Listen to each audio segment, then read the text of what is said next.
It's almost as if people have forgotten that Ian Garry is going to be in the cage in a couple of weeks' time fighting his former teammate, Vicente Luque, right? Amidst all of the controversy, I think it's time to focus on this fight at UFC 296. I mean, Garry has left Killcliff FC to train in Brazil with Charles Oliveira, of all people. And this is a really fascinating matchup because I understand that Ian Garry is like the most disliked fighter on the UFC roster today, but you can't deny that he's very talented. I just don't think people understand how good this guy really is when it comes to his striking skill set. Because if he's able to tune out the noise when fighting Vicente Luque, if he can make it through the press conference and make it through fight week, just staying tunnel vision focused, I think he's going to dog walk Vicente Luque without even breaking a sweat. Now, I'm not saying Vicente can't win this fight. He's got really good thudding power. He's a seasoned vet. He's been ranked for a while. And this is a step up in competition for Ian Garry. But when I watch both of these guys fight, there's a night and day skill gap between them. And Ian Garry, when it comes to his pure striking skill, is just so many levels above Vicente, who, in my opinion, is a guy that's a gritty, tough man that relies on his chin. He never, ever moves his head. He's very plotty. He's slow. He moves around like a tortoise. He has power. He has heavy hands. He's got submissions. And he can bring people to war. But ever since this guy got knocked out by Jeff Neal and actually had a brain hemorrhage because of it, which was very serious, I don't think he's going to be as confident to trade in the pocket and move forward.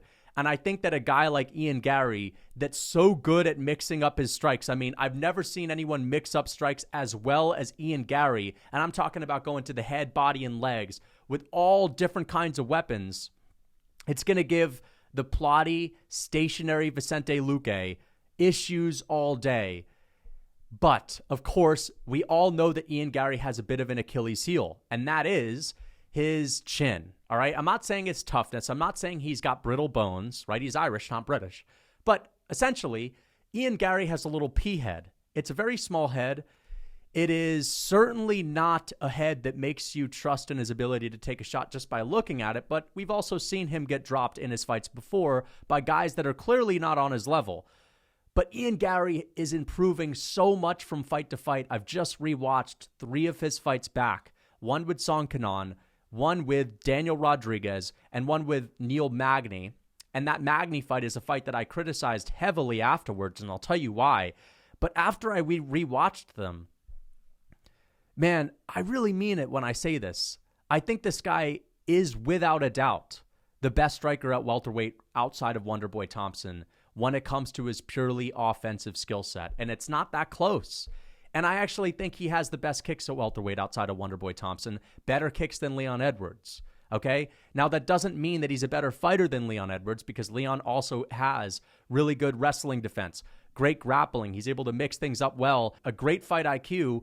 But let's be honest about it. When we saw Leon Edwards on the come up, right, he wasn't absolutely mopping the floor with people and making them look like amateurs. Leon was always a guy that was talked about as kind of fighting down to the level of competition that he was up against. That's why he didn't go out there and pulverize Nate Diaz the way people thought he was going to beat up Nate Diaz. That's why he didn't go out there and cut through Gunnar Nelson like butter. The skill gap that Ian Garry is showing between him and guys that have been competing in martial arts, mixed martial arts, for like 20 years is off the charts, man. It's off the charts, and I'm more impressed by a guy showing a tremendous skill gap over the course of 15 minutes than I am with someone just knocking someone out, okay? Ian Garry beats people up so badly, all right? It's not even funny, dude. This guy is showcasing a different kind of skill gap over the opponents that he's been given. Neil Magny, for example. I know Neil Magny isn't that dangerous and whatnot. I know he's one of the stinkiest fighters on the roster when it comes to how entertaining he is. No one likes to watch Neil Magny fight, but no one's ever done him like Ian Garry's done him. The people that beat Neil Magny, these are guys that are like smudging him into submissions, muscling him into submissions like Gilbert Burns, RDA, right? Shavkat Rachmanov. Nobody is outstriking Neil Magny, who usually has a massive reach advantage over everyone, right? Ian Garry's got a 74-inch reach. Kind of a short reach for someone that's 6'3". I'm pretty sure Neil Magny's got like an 81-inch reach. He has like these freakishly long arms. He's very rangy. He's been able to beat guys that most of us would agree are superior strikers like Jeff Neal, not only by clinching them, but just outstriking them at range and using the long, rangy weapons. Ian Garry was able to use long, rangy weapons to shut down a guy with a massive reach advantage that's known for stinking it up with his long, rangy weapons and putting people into a clinch. The last guy to ever outstrike Neil Magny was Santiago Ponzinibbio, who landed like a big, meaty overhand, like a big, ugly blow on the feet, right? Which is not exactly my idea of the epitome of finesse and skill. Whereas Garry is pulverizing Neil Magny, rendering him to a guy that cannot walk after 2 low kicks, and just embarrassing him for 15 minutes, hardly getting touched, dropping him left and right. This guy had Magny running around the octagon like a chicken without its head, like a mouse running away from a cat. It looked like he was dancing around on hot coals. We just don't see anyone do that to Magny. I know that Magny's not that great, but this guy passed GSP on the all-time list when it comes to wins at welterweight. So the guy knows a thing or two about getting a victory, getting his hand raised. And we're not just talking about an outclassing. Like, this guy is completely demoralizing his opponents with an avalanche of strikes. He's mixing it up beautifully. He's got like the perfect split of body, head, legs, right? The perfect split with all different weapons across the board. The best jab, in my opinion, in the welterweight division. The best low kicks in the welterweight division. He's got these really crispy knee stomps as well. Kind of throws it like a front kick too, but he throws it to the knee. His cardio is great. He doesn't tire out. We've not seen this guy tire out. It's like, dude, I just don't know if Vicente Luque is going to be able to handle this guy. I really don't. The skill gap is off the charts. The speed is off the charts. And Vicente Luque, in my opinion, as I said before, he's slower than he was in the past. He's not as tough as he was in the past. I think his best days are beyond him. Yes, I think that he's proven that he's got the better grappling and he's really strong. Like, we saw him out-grapple RDA, but a big part of the fact that he out-grappled RDA was because RDA went into that fight with such a horrible game plan. I mean, RDA looked clinically insane in that one, shooting failed takedown after failed takedown after failed takedown, getting each one of them reversed and getting taken down because of it.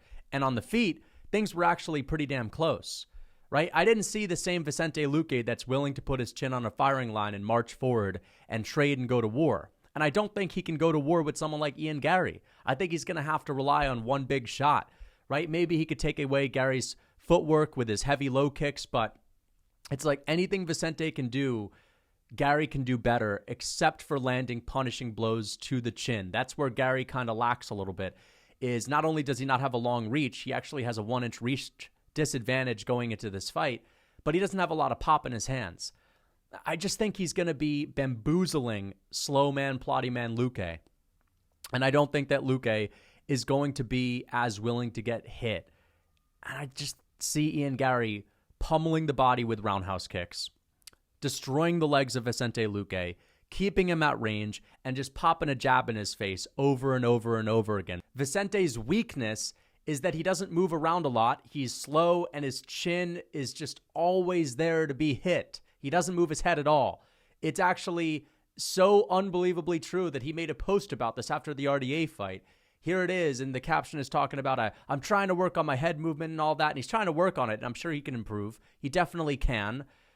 But there are just some habits that are really tough to fix when you have a guy like Ian Garry going to your body and conditioning you to bring your hands lower, and when he goes up top with the head kick, the head's going to be right there, all right? Or the chin's going to be right there to get hit by that jab all night. He's just so hittable, and his movement ain't that great, and people that move around a lot give this guy issues. Like Bilal Muhammad, that's how he was able to beat Vicente Luque in the rematch, right? Because he knocked out Bilal back in the day, but in the rematch, Bilal Muhammad kind of got the better of him and also took him down. Of course, I don't think Ian Garry is going to be really threatening a lot of takedowns or grappling exchanges in this one. And listen, I'm not writing off Vicente that much. I'm just saying, like, the right pick is Garry. The right pick is Garry. I did really find the Randy Brown fight to be interesting that I rewatched with Vicente Luque, who he fought a couple of years ago. He fought Randy Brown, who's this really tall, rangy, wiry striker. But he's like a poor man's Ian Garry if there ever was one, to be honest. He's like a poor man's Neil Magny, right? He's got these little toothpick legs, just kind of like Magny, for example. The only real similarity, to be honest, is that he's just got the same height as a guy like Ian Garry, but he's just not that good, man.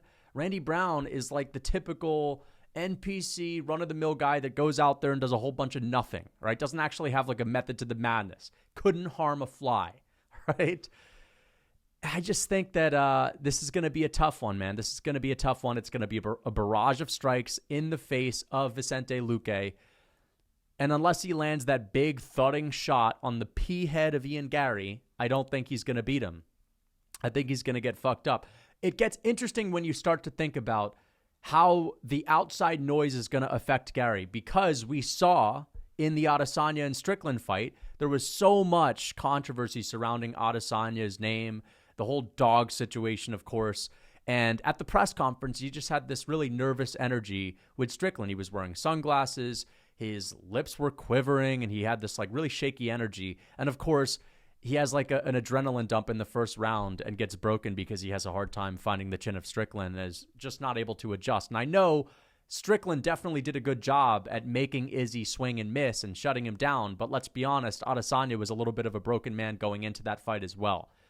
Ian Garry does strike me as a guy that's good at, just blurring out the noise. If this is a guy that has blindfolds on in his house, in his current situation, if he's too blinded to understand what's going on there, he might not give a damn about any of this stuff, to be honest. It might just be his team that's getting a little bit too caught up in this stuff. Now I understand it. Things are getting crazy, but he's going to have Colby chirping at him at the press conference. He's going to have Leon Edwards and Paddy Pimblett chirping at him as well. He's going to have the crowd booing him. How is that crowd going to receive him? What are they going to be chanting when he gets on stage? Right? Ian Garry's a guy that likes to interact with the fans on fight week. At UFC 292 in Boston, he shut down a whole pub and had a bunch of Irish guys go to the pub and hang out with him, and he did like an open workout. Is he going to do that this time? That's where it gets interesting, because if Ian Garry has a lot of pressure on his shoulders and this gets to him, then he might certainly not have his best performance. And if that's the case, that's a shame. It really is a shame.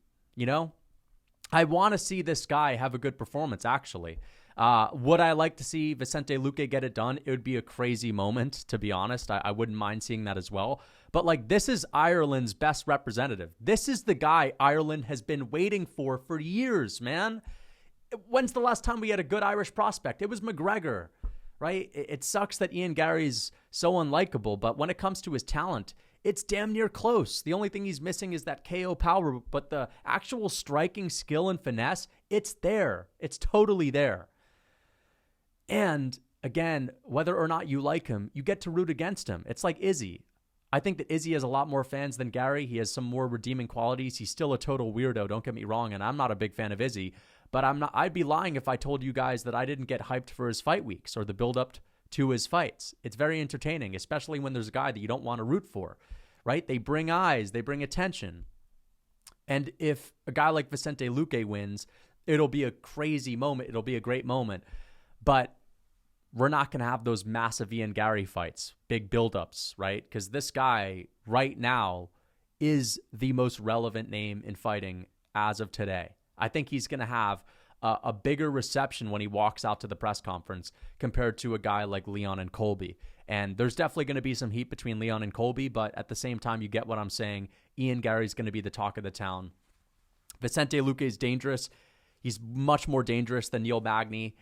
But I just see that Ian Garry has closed up all the holes in his striking. His defense is what I'm talking about. I mean, look at the way he shut down Daniel Rodriguez. Watch that fight back and tell me that isn't shades of Makhachev Volkanovski with the way that he set up that high kick, man. Going low, conditioning him to think body kick, and then going up top with the high kick. It was an identical performance to the one that Makhachev had.